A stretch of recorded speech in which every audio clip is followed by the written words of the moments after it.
Magandang umaga po sa ating lahat, mga kapatid. Magandang umaga din po, Father. Sandali nating iniiwan ang ating 40 araw na paghahanda para sa Pasko ng muling pagkabuhay upang bigyang diin ang napakahalagang pagdiriwang ng kapistahan ng pagbabalita ng anghel kay Maria.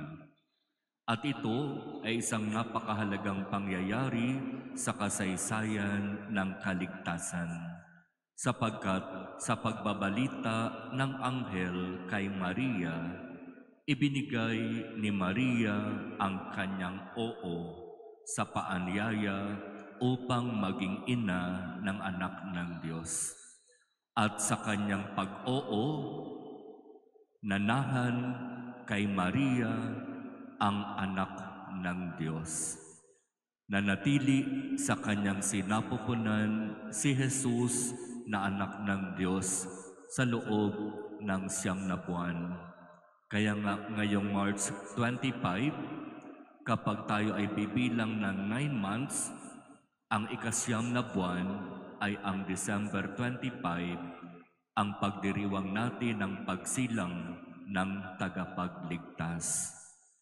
Kaya napaka-importante itong pagdiriwang na ito ng kapistahan ng pagbabalita ng anghel, sapagkat hindi lamang ito mahalaga para kay Maria, ito rin ay mahalaga para sa ating lahat, sapagkat sa pagsilang ng tagapagligtas at sa kanyang pagsisimula ng kanyang misyon, kasama tayo sa kanyang ililigtas. Kaya nga sa kamatayan at muling pagkabuhay ng ating Panginoon, tayo'y kanyang iniligtas. Kaya talagang pwedeng-pwede na tayong magdiwang at magsaya sapagkat ligtas na tayo. Ang kamatayan ni Jesus sa krus, ang kanyang naging pag-aalay ng kanyang sariling buhay para sa ating kaligtasan. Kaya ligtas na, dapat na tayong magdiwang at magsaya. Pero hindi pa. Anong ibig sabihin? Hindi pa dahil nandito pa tayo sa paglalakbay sa buhay kung saan may mga pagkakataon na tayo ay bumabagsak sa kasalanan. Oo, ligtas na tayo, pero patuloy tayong nagkakasala sapagkat may mga pagkakataon mas pinipili natin ang magkasala kaysa sumunod sa kalooban ng Diyos. Kaya nga ang paghahanda sa panahon ng Kwaresma ay napakahalagang paalaala sa atin. Iniligtas na tayo ng ating Panginoon sa kanyang kamatayan sa krus. Nagawa na niya ang dapat niyang gawin. Ikaw naman, ako naman, dapat gawin ko kung ano ang bahagi ko sa kwento ng pagliligtas. At kung tunay na gagawin natin ang bahagi natin upang tayo ay talagang makasama sa kaligtasan,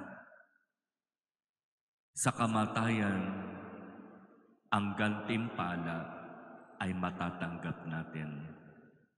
Kaya napakaseryoso, napaka-importante ng panawagan ng Kwaresma, napaka-importante ng paalaala ng Kwaresma.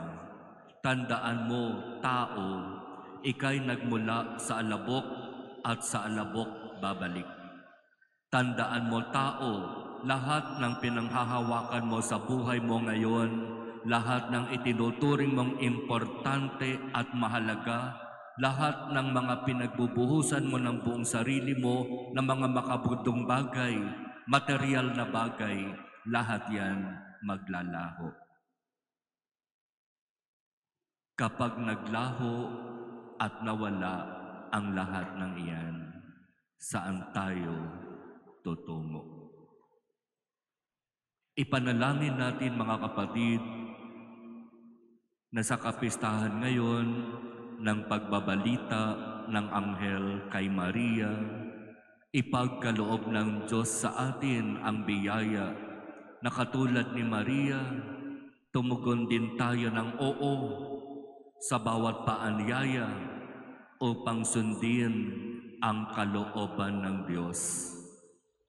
Ipagkaloob nawa ng Diyos sa atin ang biyaya na palaging umayon, tumugon ng oo sa bawat panawagan upang sumunod, maglingkod sa Diyos.